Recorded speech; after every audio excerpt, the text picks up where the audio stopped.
Hello friends, एक बार फिर से स्वागत है आप सभी का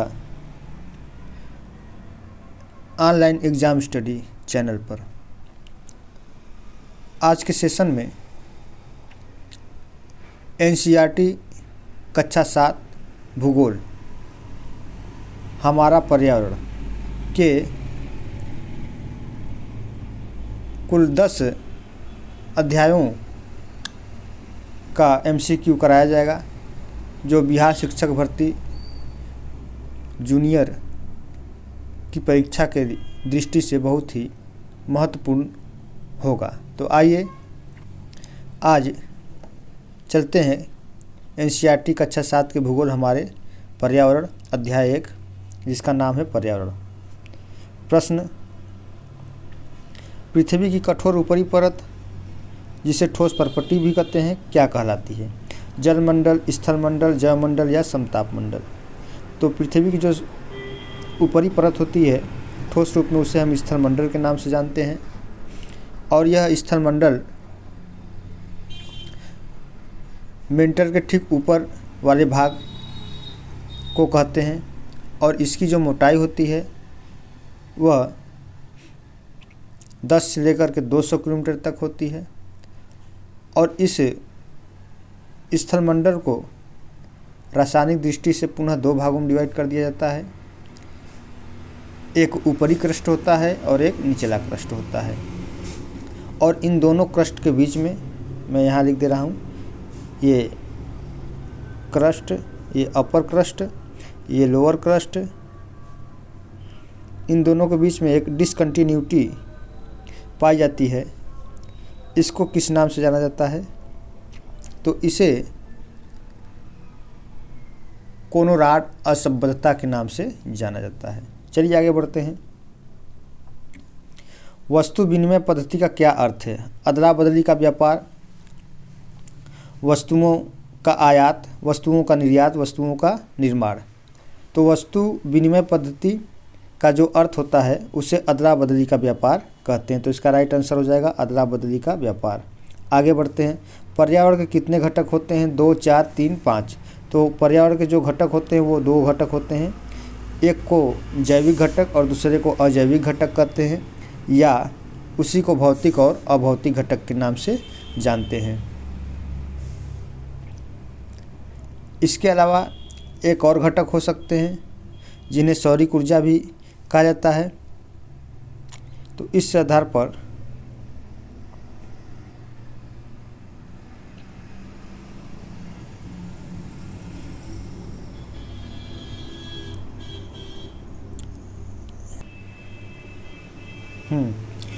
हाँ, पर्यावरण के कितने घटक होते हैं? अभी मैंने 2 बताया, हालांकि ये 2 भी सही हैं, लेकिन चलिए आगे बढ़ते हैं। ग्रीन हाउस प्रभाव कौन सी गैस पैदा करती है? Sulphur dioxide, carbon dioxide, carbon monoxide, इनमें से कोई नहीं। तो जो ग्रीन हाउस प्रभाव होती है वह कार्बन डाइऑक्साइड पैदा करती है। तो इसका राइट आंसर हो जाएगा कार्बन डाइऑक्साइड। ग्रीन हाउस प्रभाव होता क्या है? यह एक ऐसी अवधारणा है जिसके अंतर्गत यदि आप एक शीशे का घर बना लें, उस शीशे के घर से सूर्य की विकिरण अंदर तो प्रवेश करेगी, जो लघु रूप में जाएगी, लेकिन बाहर निकलते समय वह दीर्घ रूप में हो जाएगी और बाहर नहीं निकल पाएगी। तो इस आधार पर देखा जाता है कि शीशे घर के अंदर का तापमान बढ़ता जाता है। तो इसी प्रक्रिया के आधार पर ही ध्रुवीय क्षेत्रों में आजकल कुछ साग सब्जियों की खेती भी की जा रही है। उसी को ग्रीन हाउस प्रभाव कहते हैं। जब हमारे वायुमंडल में कार्बन डाइऑक्साइड की एक मोटी लेयर जम जाती है तो उसको भेदते हुए सूर्य की किरणें तो अंदर तक आ जाती हैं, लेकिन बाहर तक जब पार्थिव विकिरण के रूप में जाती हैं तो लौट नहीं पाती हैं। तो नीचे का तापमान वो बढ़ जाता है। इसी को ग्रीन हाउस प्रभाव कहते हैं। और इसमें सबसे जो अधिक गैस होती है वो कार्बन डाइऑक्साइड की गैस होती है। चलिए आगे बढ़ते हैं। वायुमंडल में सर्वाधिक पाई जाने वाली गैस कौन सी? Nitrogen, oxygen, helium, hydrogen. तो इन चारों जो नाइट्रोजन है वह वायुमंडल में पाई जाने वाली सर्वाधिक गैस है। 78% पर यह गैस पाई जाती है, जबकि 21% पर ऑक्सीजन पाई जाती है। बाकी सभी गैसें इनमें होती हैं। चलिए आगे बढ़ते हैं। प्रश्न संख्या 5 पर चलते हैं, नहीं 6 पर। और हाँ दोस्तों, ज़रा सा एक क्वेश्चन पे हमें कन्फ्यूज़न हो रहा है, ज़रा सा मैं देख लेता हूँ।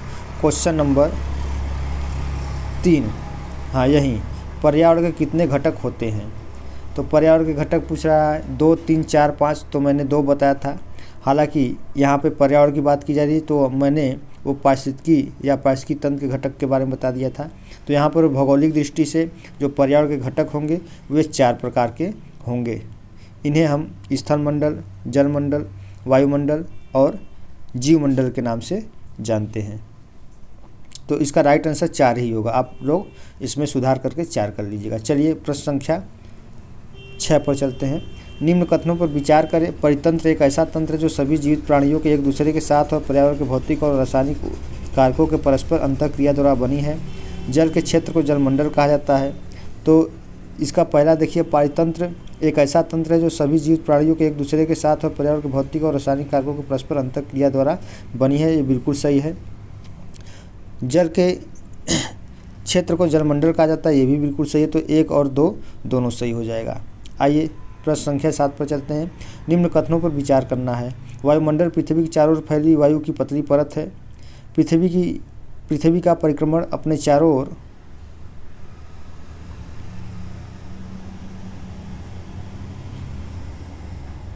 के वायुमंडल को थामे रखता है। तो इनमें से कौन सा सही होगा?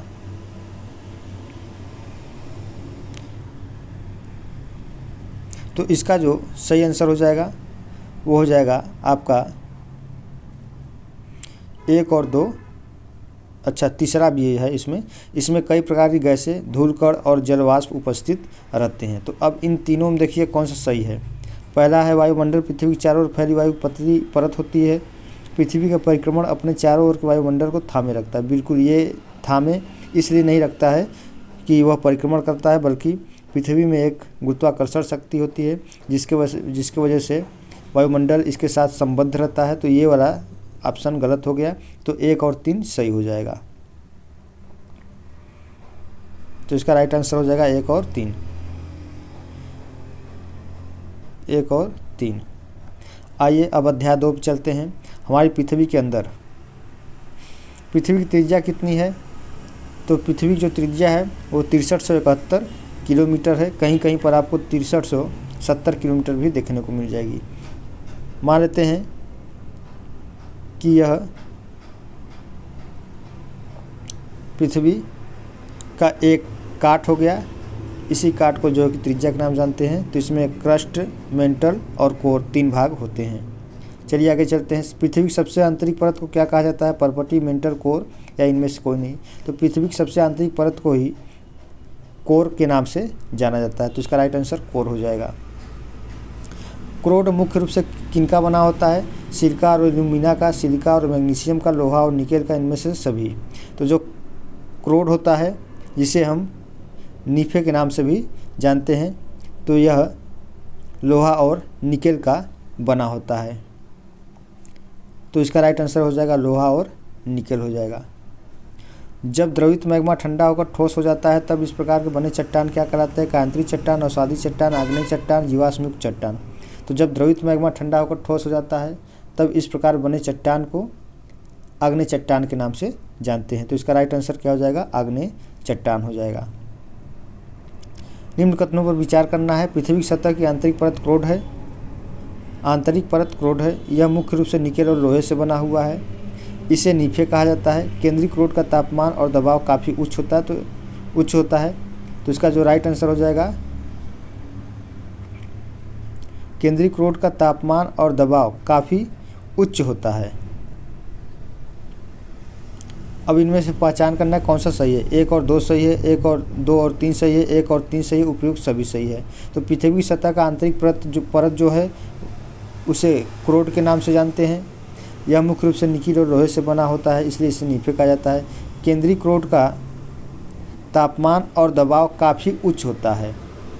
तो जो केंद्रीय क्रोड का तापमान होता है वह कम और दबाव सर्वाधिक होता है, इसलिए केंद्रीय क्रोड में जितने भी पदार्थ होते हैं वे मैग्नेटिक अवस्था में या कह सकते हैं कि ठोस अवस्था में पाई जाती है, क्योंकि वहाँ पर दबाव अधिक पड़ जाता है, तापमान कम हो जाता है।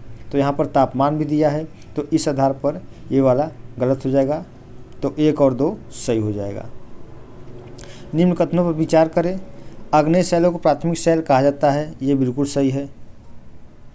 ग्रेनाइट बहिर्वेधी आग्नेय शैलों का एक उदाहरण है। बहिर्वेधी द्रवित लावा पृथ्वी की सतह पर ठंडा होकर बहिर्वेधी आग्नेय शैल का निर्माण करती है। अब इनमें से कौन सा सही होगा? तो इसका जो सही होगा, द्रवित लावा पृथ्वी की सतह पर ठंडा होकर बहिर्वेधी आग्नेय शैल का निर्माण करती है, ये बिल्कुल सही है। ग्रेनाइट बहिर्वेधी आग्नेय शैलों का एक उदाहरण, तो ये बहिर्वेधी नहीं बल्कि अंतर्वेधी आग्नेय शैलों का उदाहरण होता है, तो ये गलत हो जाएगा। तो 1 और 3 इसका सही हो जाएगा।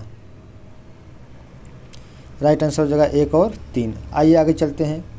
हमारी बदलती पृथ्वी, अध्याय 3 पर चलते हैं। हमारी बदलती पृथ्वी। भूकंप की तीव्रता मापने की इकाई क्या है? रिक्टर स्केल, थर्मामीटर, बैरोमीटर, इनमें से कोई नहीं। तो इसका जो राइट आंसर हो जाएगा, रिक्टर स्केल के द्वारा भूकंप की तीव्रता मापी जाती है, और मर्केली स्केल पर भी भूकंप की तीव्रता मापी जाती है। नदी के मुहाने पर बनने वाले स्थिर रूप क्या कहलाती है? तो नदी के मुहाना पूछ रहा है, यानी कि जहाँ नदी गिरती है तो वहाँ पर किस प्रकार के स्थिर रूप का निर्माण होता है? तो वहाँ पर डेल्टा स्थिर रूप का निर्माण किया जाता है। जैसे सुंदरबन का डेल्टा गंगा और ब्रह्मपुत्र नदियों के मुहाने पर बनता है, और यह विश्व की सबसे बड़ी डेल्टा भी है, सुंदरबन की डेल्टा। और डेल्टा के कई प्रकार भी हो सकते हैं, कोई चापाकार हो सकता है, कोई पंजाकार हो सकता है ना, कोई परित्यक्त डेल्टा भी हो सकता है। चलिए आगे बढ़ते हैं। रेगिस्तान के अपरदन एवं निक्षेपण का प्रमुख कारक क्या है?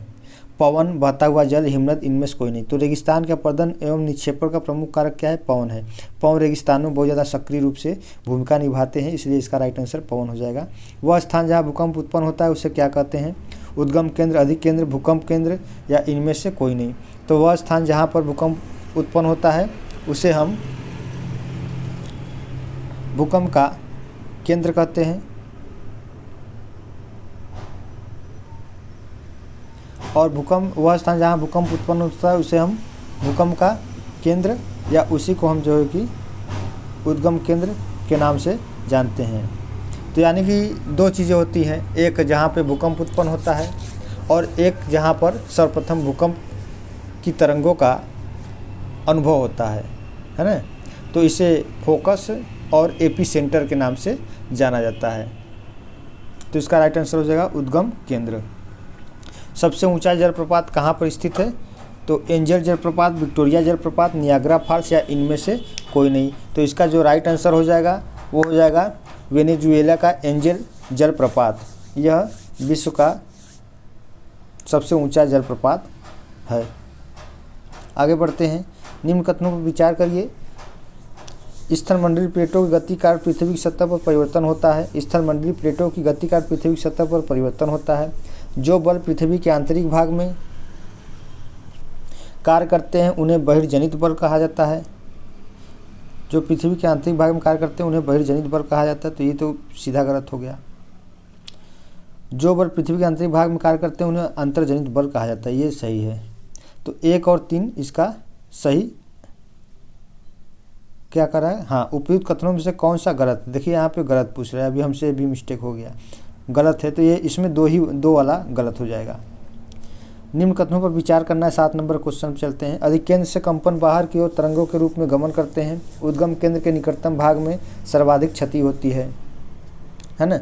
इनमें से सही कौन सा है? तो उद्गम केंद्र के निकटतम भाग में सर्वाधिक क्षति होती है, यह सही नहीं है।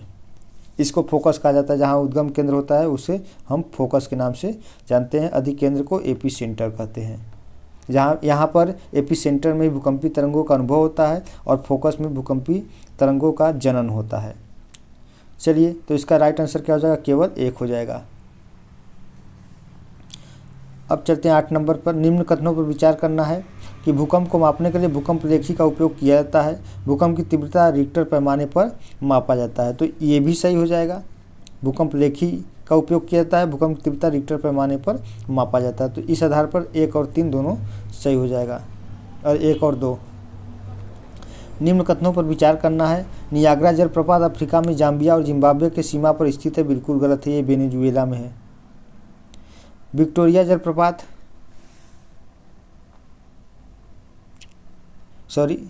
ये वेनेजुएला है। वेनेजुएला में वो एंजल जलप्रपात है, जबकि नियाग्रा संयुक्त राज्य अमेरिका में। विक्टोरिया जलप्रपात उत्तरी अमेरिका में कनाडा और अमेरिका की सीमा पर स्थित है। तो ये भी आपका गलत हो जाएगा। ये जो विक्टोरिया जलप्रपात उत्तरी अमेरिका में कनाडा और अमेरिका की सीमा पर स्थित है, ये विक्टोरिया नहीं बल्कि ये नियाग्रा है ना, ये नियाग्रा है। और अफ्रीका में जाम्बिया और जिम्बाब्वे की सीमा पर विक्टोरिया है। तो ये दोनों गलत हो जाएगा। तो इसका राइट आंसर क्या हो जाएगा? न 1 न 2। रेगिस्तानी इलाकों में पवन के निक्षेपात्मक विशेषता के रूप में छोटी पहाड़ी संरचना को कहा जाता है। लोयस, बालू टिब्बा, छत्रक शैल या मरु उद्यान। तो इसे हम बालू टिब्बा के नाम से जानते हैं। चलिए आगे बढ़ते हैं। नए अध्याय पर आते हैं। अध्याय 4 वायु। ओजोन गैस वायुमंडल की किस परत में मौजूद होती है? तो ओजोन गैस वायुमंडल के समताप मंडल में मौजूद होती है, जो 20 से 25 किलोमीटर की ऊंचाई तक सर्वाधिक सघन रूप में यह फैली हुई होती है। और इसी ओजोन गैस के कारण ही सूर्य से निकलने वाली जो अल्ट्रा वायलेट किरणें होती है, जिन्हें पराबैंगनी किरण कहते हैं, यह पृथ्वी तक इसको आने नहीं देती है। चलिए आगे चलते हैं। हवाई जहाज़ वायुमंडल किस परत में उड़ाई जाती है? तो हवाई जहाज़ को वायुमंडल के समताप मंडल में उड़ाया जाता है, क्योंकि यहाँ पर किसी भी प्रकार की मौसमी घटनाएं घटित नहीं होती रहती हैं, जबकि क्षोभ मंडल में होती है। इसलिए क्षोभ मंडल में हवाई जहाज़ को उड़ाया नहीं जाता। अंतरिक्ष से आने वाले उल्कापिंड वायुमंडल किस परत में प्रवेश करते ही जलने लगते हैं? क्षोभ मंडल में, समताप मंडल में, मध्य मंडल में या बाह्य मंडल में? तो इसका जो राइट आंसर हो जाएगा वो हो जाएगा आपका मध्य मंडल हो जाएगा। तो मध्य मंडल में जो उल्कापिंड होते हैं जब आते हैं तो इसमें ये जल जाते हैं।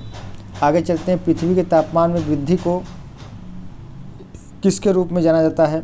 ग्रीन हाउस प्रभाव, भूमंडलीय तापन, पारिस्थितिकी या इनमें से कोई नहीं। तो पृथ्वी के तापमान में वृद्धि को भूमंडलीय तापन के नाम से जाना जाता है। पौधों के उनके उत्तरजीविता के लिए आवश्यक गैस कौन सी है? हाइड्रोजन है, ऑक्सीजन है, नाइट्रोजन है, उपयुक्त सभी है। तो इसका जो राइट आंसर हो जाएगा वो केवल नाइट्रोजन होगा। 6 नंबर पर चलते हैं। निम्न कथनों पर विचार करना है। वायुमंडल की परत ऊंचाई। क्षोभ मंडल 13 किलोमीटर, समताप मंडल 50 किलोमीटर, बाह्य मंडल 80 किलोमीटर, मध्य मंडल 80 से 400 किलोमीटर। तो इनमें से कौन सा सही होगा? तो इनमें से जो सही होगा वो 1 और, यानी कि इनमें से देखिए, क्षोभ मंडल की ऊंचाई 13 किलोमीटर, समताप मंडल की ऊंचाई 50 किलोमीटर, जबकि बाह्य मंडल की जो ऊंचाई है यह 600 से अधिक होती है। और मध्य मंडल की ऊंचाई ये भी गलत होती है। अरे ये भी गलत दिया हुआ है। तो इसका राइट आंसर 1 और 2 दोनों हो जाएगा। निम्न कथनों पर विचार करना है। वायुमंडल की सबसे ऊपरी परत आयन मंडल है। जी नहीं, गलत है। हीलियम और हाइड्रोजन जैसी हल्की गैसें बहिर्मंडल से अंतरिक्ष में तैरती हैं। तो इनका कौन सा सही हो जाएगा? तो इनमें जो दूसरा वाला है ये ऑप्शन सही है, पहला वाला गलत है। वायुमंडल की सबसे ऊपरी परत को वायुमंडल कहते हैं। तो केवल 2 इसका राइट आंसर हो जाएगा। आगे बढ़ते हैं। निम्न कथनों पर विचार करना है। समुद्र स्तर पर वायुदाब सर्वाधिक होता है और ऊंचाई पर जाने पर यह घटता जाता है। बिल्कुल सही है। 1325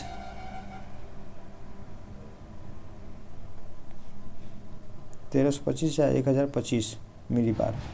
ठीक है, अच्छा देखते हैं, अभी इसमें कन्फ्यूजन है। तो समुद्र स्तर पर वायुदाब सर्वाधिक होता है और ऊंचाई जाने पर यह घटता जाता है। तो ये बिल्कुल सही है। उच्च दाब बादल युक्त आकाश और नम मौसम के साथ जुड़ा होता है।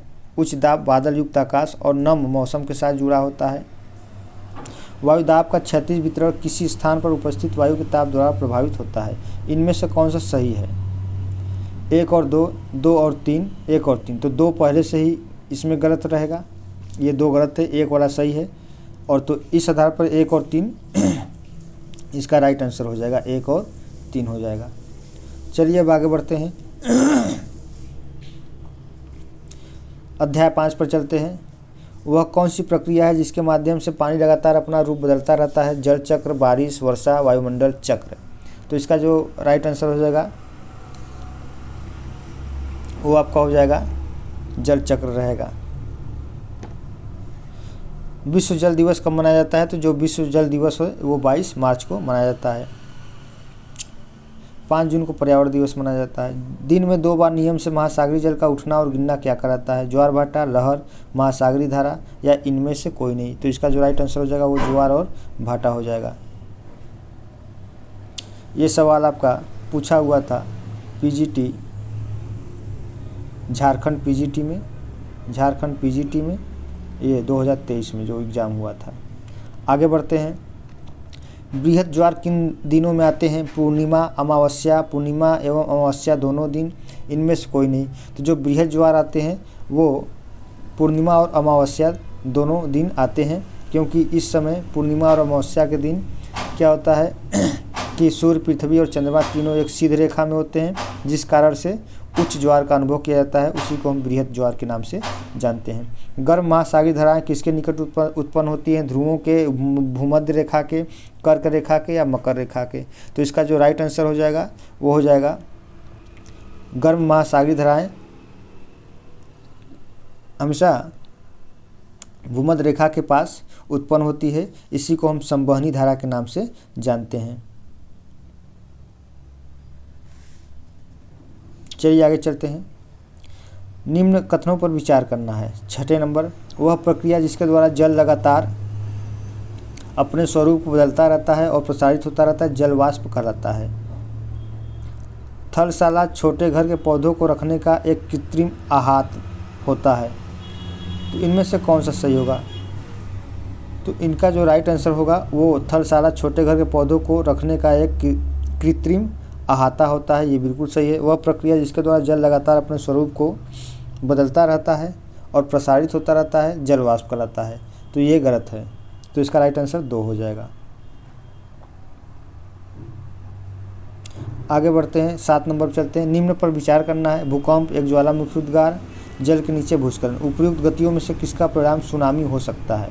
तो भूकंप का, या एक ज्वालामुखी उद्गार का, या जल के नीचे भूस्खलन का। तो इसका जो राइट आंसर हो जाएगा उपरोक्त सभी हो जाएगा। भूकंप के द्वारा और ज्वालामुखी उद्गार के द्वारा और जल के नीचे जब भूस्खलन होता है तो उससे भी सुनामी उत्पन्न होता है। और सुनामी होता क्या है? जब वहीं सागरी भागों में भूकंप आते हैं तो उन्हीं को हम क्या कहते हैं? सुनामी कहते हैं। और उसके ये कारण बताए गए हैं कि ज्वालामुखी उद्गार के द्वारा भी हो सकता है और जल के नीचे भूस्खलन यानी कि सतह के खिसकने के कारण भी सुनामी आ सकता है।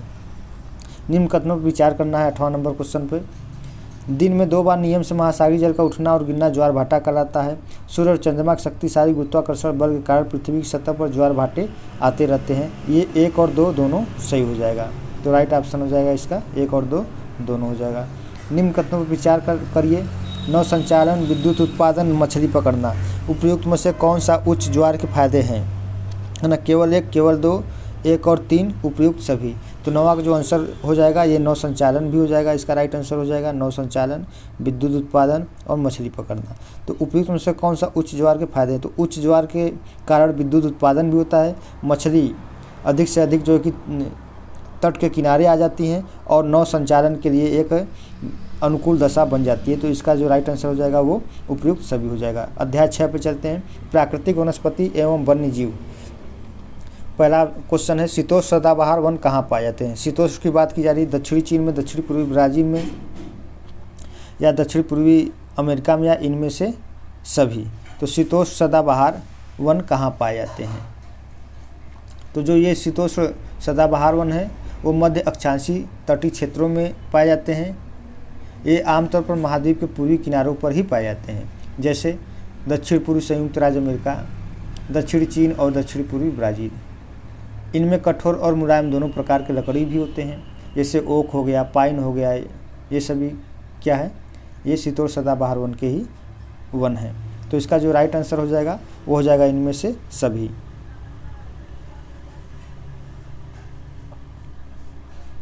उष्णकटिबंधीय सदाबहार वन कहाँ पाए जाते हैं? भारत में, दक्षिण अमेरिका में, ब्राज़ील में या मिस्र में। तो जो उष्णकटिबंधीय सदाबहार वन होते हैं ये तो हालांकि भारत में भी पाए जाते हैं ब्राज़ील में, मिस्र में या दक्षिण अमेरिका में। तो इन चारों में जो सर्वाधिक मात्रा में पाया जाएगा वह दक्षिण अमेरिका के अमेजन नदी के बेसिन में उष्णकटिबंधीय सदाबहार वन पाए जाते हैं। और अमेजन को तो पृथ्वी का फेफड़ा भी कहा जाता है। अब ये उष्णकटिबंधीय सदाबहार वन क्या होते हैं, जो सदैव हरे भरे रहते हैं। ये अपने पत्तियों को किसी विशेष मौसम में न गिरा करके ये अल्टरनेटिव मौसम में गिराते रहते हैं, इसलिए ये सदैव हरे भरे दिखाई देते हैं, इसलिए इनको हम सदाबहार वन कहते हैं। चूँकि जब ये उष्णकटिबंधीय क्षेत्रों में होते हैं तो इसने इन्हें हम उष्णकटिबंधीय सदाबहार वन कह देते हैं। चलिए आगे बढ़ते हैं, 3 नंबर पर चलते हैं। किस प्रकार के वन प्रदेश को विश्व का फलोद्यान कहते हैं? उष्णकटिबंधीय सदाबहार वन, शीतोष्ण पर्णपाती वन, शीतोष्ण सदाबहार वन, भूमध्य सागरीय वन। तो किस प्रकार के वन प्रदेश को विश्व का फलोद्यान कहते हैं? तो भूमध्य सागरीय वनों को विश्व का फलोद्यान कहते हैं। क्योंकि भूमध्य सागरीय प्रदेशों में क्या होता है कि यहाँ पे खट्टे और रसदार फलों का उत्पादन अधिक होता है, इसलिए इन्हें हम विश्व का फलोद्यान के नाम से भी जानते हैं। 4 नंबर पर चलते हैं। वनस्पति की वृद्धि किस पर निर्भर करती? तापमान पर, वर्षा पर, हवा पर, 1 और 2 दोनों। तो इसका जो राइट आंसर हो जाएगा तापमान और वर्षा हो जाएगा। आगे बढ़ते हैं, 5 नंबर क्वेश्चन पे चलते हैं। निम्न कथनों पर विचार करना है। वनस्पति, नमी और तत्व। वन, भारी वर्षा, घास स्थल, मध्यम वर्षा, झाड़ियाँ, शुष्क क्षेत्र। उपयुक्त में से कौन सा सुमेलित है? तो इनमें सुमेलन करना है इन तीनों का। तो वन कहाँ पाए जाएंगे? जहाँ भारी वर्षा होगी। घास स्तर कहाँ पाए जाएंगे? जहाँ मध्यम वर्षा होगी। और झाड़ियाँ कहाँ पाए जाएंगी? जहाँ शुष्क क्षेत्र होंगे। तो इसका जो राइट आंसर हो जाएगा वह उपयुक्त सभी हो जाएगा। निम्न कथनों पर विचार करिए। मोटी छाल और मोम लेपित पत्ते वाष्पोत्सर्जन को कम करते हैं। अगला, शीतोष्ण सदाबहार वनों को फलों की कृषि के कारण विश्व का फलोद्यान के रूप में जाना जाता है। तो इनका कौन सा ऑप्शन सही होगा 1 और 2 में? केवल 1, केवल 2, 1 और 2 दोनों, न तो 1 और न ही 2। तो ये देखिए जो दूसरा ऑप्शन है क्या कह रहा है कि शीतोष्ण सदाबहार वनों को फलों की कृषि के कारण विश्व का फलोद्यान के रूप में जाना जाता है। तो शीतोष्ण सदाबहार वनों को नहीं बल्कि भूमध्य सागरीय वनों को। मोटी छाल वाला ये सही हो जाएगा। तो केवल 1 इसका राइट आंसर हो जाएगा। आइए प्रश्न संख्या 7 पर चलते हैं। विचार करना है। वेल्ड ऑस्ट्रेलिया में, प्रेरी अर्जेंटीना में, पंपास उत्तरी अमेरिका में, डाउन्स दक्षिण अफ्रीका में। इनमें से कौन सा सुमेलित है? 1, 2, 3 सुमेलित है, या 2, 3 सुमेलित है, या केवल 4 सुमेलित है, या इनमें से कोई नहीं? तो जो वेल्ड है, 7वें नंबर क्वेश्चन, जो वेल्ड है कहाँ पर जाएगा? प्रेरी। तो ऐसे देखिए, ये जो प्रेरी वाला है ये तो गलत हो जाएगा। प्रेरी अमेरिका में है। पंपास उत्तरी अमेरिका में, ये भी गलत है। डाउन्स ऑस्ट्रेलिया में है और वेल्ड अफ्रीका में है। तो इस आधार पर ये चारों सुमेलित नहीं है, तो इसका इनमें से कोई नहीं होगा। आगे बढ़ते हैं अध्याय 7 पर। मानवीय पर्यावरण, बस्तियाँ, परिवहन एवं संचार। अध्याय 7 है मानवीय पर्यावरण, बस्तियाँ, परिवहन एवं संचार। एक दूसरे तक संदेश पहुँचाने की प्रक्रिया क्या कहलाती है? परिवहन, संचार, भाषा, या इनमें से कोई नहीं? तो इसे हम संचार के नाम से जानते हैं। तो राइट आंसर संचार हो जाएगा। कोलकाता किस नदी के तट पर अवस्थित है? तो कोलकाता हुगली नदी के तट पर अवस्थित है। स्वर्णिम चतुर्भुज महामार्ग किन राज्यों को जोड़ती है? तो यह दिल्ली, बम्बई, कोलकाता एवं चेन्नई महानगरों को जोड़ती है। लोगों के मौसमी आवागमन को क्या कहते हैं? ऋतु प्रवास, मौसमी प्रवास, स्थानीय निवास, या इनमें से कोई नहीं? तो इसका जो राइट आंसर हो जाएगा, इसे ऋतु प्रवास के नाम से जानते हैं, जिनमें अधिकतर यह प्रवास जनजातियों के द्वारा होती है। और ये इनमें जनजातियाँ अपने साथ पशुओं को और जानवरों को भी एक स्थान से दूसरे स्थान तक ले जाते हैं। आगे बढ़ते हैं। सबसे बड़ा रेल मार्ग कहाँ पर स्थित है? एशिया में, अफ्रीका में, यूरोप में, या अमेरिका में? तो इन चारों में जो सबसे बड़ा रेल मार्ग है वो आपका एशिया में ही स्थित है, जिसमें साइबेरियाई रेल मार्ग आ जाएगा। याक का उपयोग कहाँ पर किया जाता है? यातायात के साधन के रूप में। तो नेपाल में, तिब्बत में, उड़ीसा में या हिमाचल प्रदेश में। तो इसका जो राइट आंसर हो जाएगा वो तिब्बत में याक का प्रयोग किया जाता है, वो एक यातायात के साधन के रूप में किया जाता है। निम्न पर विचार करें। अनुकूल जलवायु, जल की उपलब्धता, उपयुक्त भूमि, उपजाऊ मिट्टी, उद्योग। आदर्श बसाव स्थल के चयन के लिए उपयुक्त में से कौन सी प्राकृतिक दशाएँ हैं, है ना? तो इनमें कौन कौन सी प्राकृतिक दशाएँ हैं? देखिए, एक अनुकूल जलवायु, जल की उपलब्धता, उपयुक्त भूमि और उपयुक्त मिट्टी। उद्योग कोई विशेष बसाव स्थल के लिए उपयुक्त दशा को इंगित नहीं करेगा। तो इसका राइट आंसर दूसरा वाला हो जाएगा। निम्नलिखित कथनों पर विचार करना है। एक सघन बस्ती जहाँ भी समतल भूमि उपलब्ध है में पास पास बने आवासों का क्षेत्र होता है। दूसरा है, इस प्रकार की बस्ती ज़्यादातर पहाड़ी क्षेत्र, घने जंगलों और अति विषम जलवायु वाले क्षेत्रों में पाई जाती हैं। उपयुक्त कथनों में से कौन सा सही है? 1, 2, 1 और 2 दोनों। तो इसका 1 और 2 दोनों सही हो जाएगा। एक सघन बस्ती जहाँ भी समतल भूमि उपलब्ध है में पास पास बने आवासों का क्षेत्र होता है, ये सही है। इस प्रकार की बस्ती ज़्यादातर पहाड़ी क्षेत्रों, घने जंगलों, अति विषम जलवायु क्षेत्रों में पाई जाती है, ये भी सही है। तो इसका राइट आंसर हो जाएगा 1 और 2 दोनों हो जाएगा। अब अध्याय 8 पर चलते हैं। मानव पर्यावरण अनुन्य क्रिया उष्णकटिबंधीय एवं उपोष्ण प्रदेश। पहला क्वेश्चन है, देवदार एवं फर किसके प्रकार हैं? शंकुधारी वृक्ष के, पर्णपाती वृक्ष के, छुप या सदाबहार वन। तो जो ये देवदार और फर है ये शंकुधारी वृक्ष कहलाते हैं। दूसरा क्वेश्चन है, विश्व की सबसे बड़ी नदी कौन सी है? कृष्णा, नील नदी, अमेजन या ब्रह्मपुत्र। तो यहाँ पर सबसे बड़ी नदी पूछ रहा है, तो ये जो बड़ी नदी होगी वो अमेजन हो जाएगी, जबकि सबसे लंबी नदी नील नदी हो जाएगी। प्रश्न संख्या 3 पर चलते हैं। 1 वर्ग किलोमीटर क्षेत्र में रहने वाले लोगों की संख्या को क्या कहते हैं? इसका तो घनत्व हो जाएगा, है ना? जनसंख्या घनत्व हो जाएगा। बंगाल टाइगर कहाँ पर पाए जाते हैं? तो डेल्टा क्षेत्रों में ये बंगाल टाइगर पाए जाते हैं, सुंदरबन के डेल्टाई क्षेत्रों में। अमेजन के लोगों का मुख्य भोजन क्या है? कसावा, मक्का, चावल या कोको। तो अमेजन के लोगों का जो मुख्य भोजन है उसे कसावा के नाम से जानते हैं। ये क्वेश्चन जरूर आप लोग ध्यान में रखिएगा, है ना? तो ये जो कसावा है एक स्टार्च युक्त जड़ वाला पौधा होता है। चलिए आगे चलते हैं। वर्षावन में कौन सी फसलें उपजाई जाती हैं? टेपियोका, अनानास, शकरकंद या इनमें से सभी।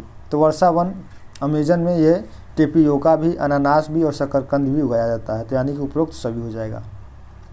7 नंबर पर चलते हैं। निम्न कथनों पर विचार करिए।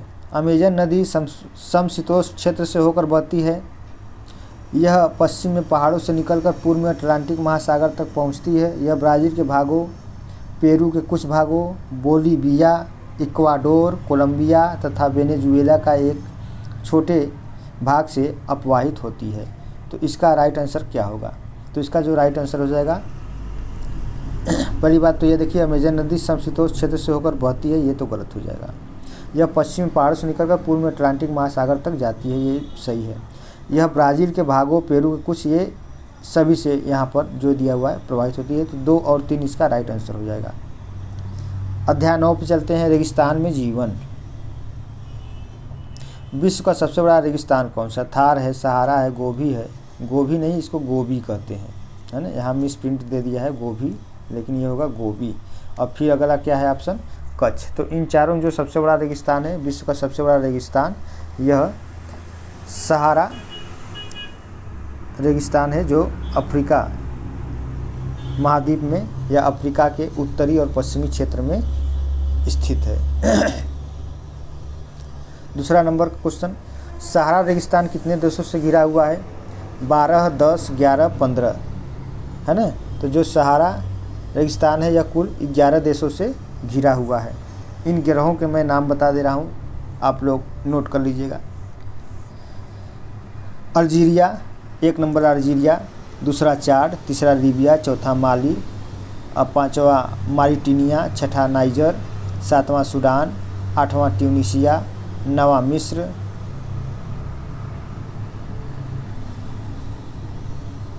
मोरक्को आदि देशों में यह फैला हुआ है। चलिए आगे बढ़ते हैं।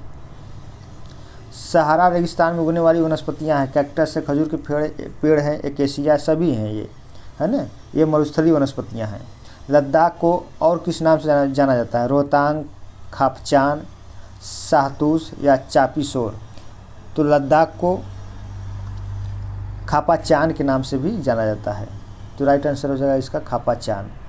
इसको भी आप लोग ध्यान में रखिएगा ये क्वेश्चन। लद्दाख रेगिस्तान के अधिकांश निवासी हैं ईसाई एवं मुसलमान, बौद्ध एवं मुसलमान, ईसाई एवं बौद्ध, इनमें से कोई नहीं। तो लद्दाख रेगिस्तान के जो अधिकांश निवासी हैं वे बौद्ध और मुसलमान हैं। अभी ये इतिहास के क्वेश्चन में इसका इतिहास के MCQ में इस क्वेश्चन को सॉल्व किया गया था। चलिए आगे चलते हैं। लद्दाख में हेमिस एक प्रसिद्ध है, मंदिर है, चर्च है, मस्जिद है या बौद्ध मठ है। तो जो ये लद्दाख में हेमिस है यह एक बौद्ध मठ है। ये भी क्वेश्चन आप लोग ध्यान में रखिए। चलिए आगे बढ़ते हैं। निम्न कथनों पर विचार करना है। उत्तरी अफ्रीका में स्थित सहारा रेगिस्तान विश्व का सबसे बड़ा रेगिस्तान है। सहारा रेगिस्तान 8 देशों को स्पर्श करता है, तो ये तो गलत हो गया, ये 11 देशों को स्पर्श करेगा। उत्तरी अफ्रीका में स्थित सहारा रेगिस्तान विश्व का सबसे बड़ा रेगिस्तान है, तो केवल एक सही हो जाएगा। 8वें नंबर पर चलते हैं। कथन पर विचार करना है। लद्दाख जम्मू और कश्मीर के पश्चिम किनारे पर स्थित एक ठंडा रेगिस्तान है। बिल्कुल सही। यह उत्तर में काराकोरम पर्वत श्रेणियों और दक्षिण में जास्का पर्वत श्रेणियों से घिरा है। गंगोत्री हिमनद लद्दाख में पाया जाता है, ये गलत हो जाएगा। उपयुक्त कथनों में से विचार करना है। तो इसका जो राइट आंसर हो जाएगा वो हो जाएगा आपका 1 और 3 सही हो जाएगा। यह उत्तर में काराकोरम पर्वत श्रेणी और दक्षिण में जास्का पर्वत श्रेणी से घिरा नहीं है, तो ये गलत है। तो 1 और 3 इसका राइट आंसर हो जाएगा। 9 नंबर पर चलते हैं। देखिए, जो जम्मू और कश्मीर के पूर्वी भाग में बृहद हिमालय में स्थित लद्दाख एक ठंडा रेगिस्तान है ना। और उत्तर में यह काराकोरम पर्वत श्रेणी और दक्षिण में जास्का पर्वत श्रेणी से यह घिरा हुआ है। जबकि यहाँ पे क्या कह रहा है कि उत्तर में काराकोरम पर्वत श्रेणी और दक्षिण में जास्का पर्वत श्रेणी से घिरा है। ठीक। लद्दाख से होकर कई नदियाँ बहती हैं, जिसमें सिंधु नदी प्रमुख है। ये नदियाँ गहरी घाटियों जैसे महाखंड का निर्माण भी करती हैं। लद्दाख में अनेक हिमानियाँ हैं, है ना। तो इसका जो राइट आंसर हो जाएगा, अच्छा हाँ 1 मिनट, 1 और 2, 1 और 3, 2 और 3। तो इसका जो राइट आंसर हो जाएगा 1, 2 भी सही है, तो इसका राइट आंसर 1 और 2 ही होगा, ये 2 और 3 नहीं होगा। चलिए आगे चलते हैं 9 नंबर पर। निम्न कथनों पर विचार करना है। लद्दाख के लोग ज़्यादातर बौद्ध हैं। हेमिस, थिक्से, से और लामा यूरू यहाँ के प्रसिद्ध मठ हैं। तो 9वां कौन सा सही हो जाएगा? लद्दाख के लोग ज़्यादातर बौद्ध हैं। जी नहीं, लद्दाख के लोग बौद्ध के साथ साथ मुसलमान भी हैं, है ना। और हेमिस, थिक्से, से और लामायूरी यहाँ के प्रसिद्ध मठ हैं, तो ये दोनों सही हो जाएगा। अरे सॉरी, ये दूसरा वाला सही हो जाएगा, तो केवल 2। तो आज के इस वीडियो के सेशन में सिर्फ 9 अध्याय तक ही था। अगले वीडियो में कक्षा 8 NCERT के भूगोल के MCQ को सॉल्व किया जाएगा। तो आज के लिए बस इतना ही दोस्तों। और हाँ, चैनल पर पहली बार आए हैं तो चैनल को सब्सक्राइब कर लें और वीडियो को लाइक और शेयर करें। बहुत बहुत धन्यवाद।